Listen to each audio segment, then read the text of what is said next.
तर पुढची लावणी. हे फड सांभाळ तुऱ्याला गाला, फड सांभाळ तुऱ्याला गाला, तुझ्या उसाला लागल कोला ग, तुझ्या उसाला लागल कोला, तुझ्या उसाला लागल कोला ग, तुझ्या उसाला लागल कोला. हे फड सांभाळ तुऱ्याला गाला, फड सांभाळ तुऱ्याला गाला, तुझ्या उसाला लागल कोला ग, तुझ्या उसाला लागल कोला.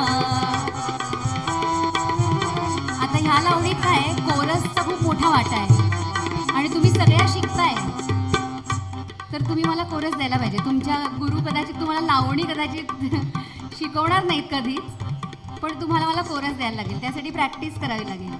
कोरसची ओळ काय आहे? तुझ्या उसाला लागल कोला. प्रॅक्टिस करू एकदा तालाबरोबर. एकदा मी म्हणते मग तुम्ही म्हणा. तुझ्या उसाला लागल कोला ग, तुझ्या उसाला लागल कोला.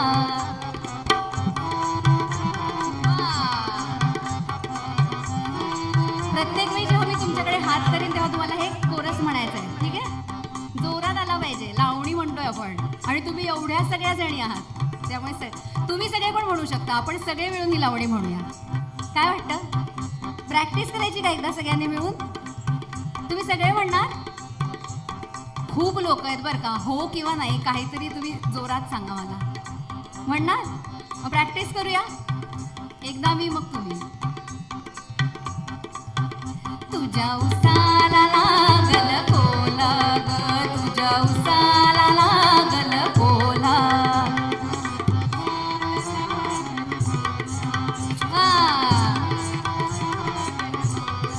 हे फड सांभाळ तुऱ्याला गाला, फड सांभाळ तुऱ्याला गाला, तुझ्या उसाला लागल कोला अगो, तुझ्या उसाला लागल कोला. म्हणा तुझ्या उसाला लागल कोला ग, तुझ्या उसाला लागल कोला.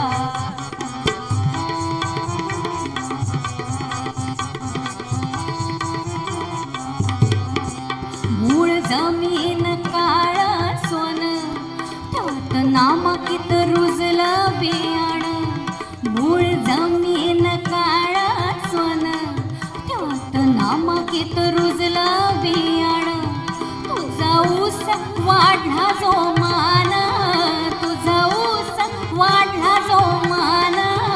घाट घाटन उभारी भरली, पेरा पेरात साखर भरली. नाही वाढीस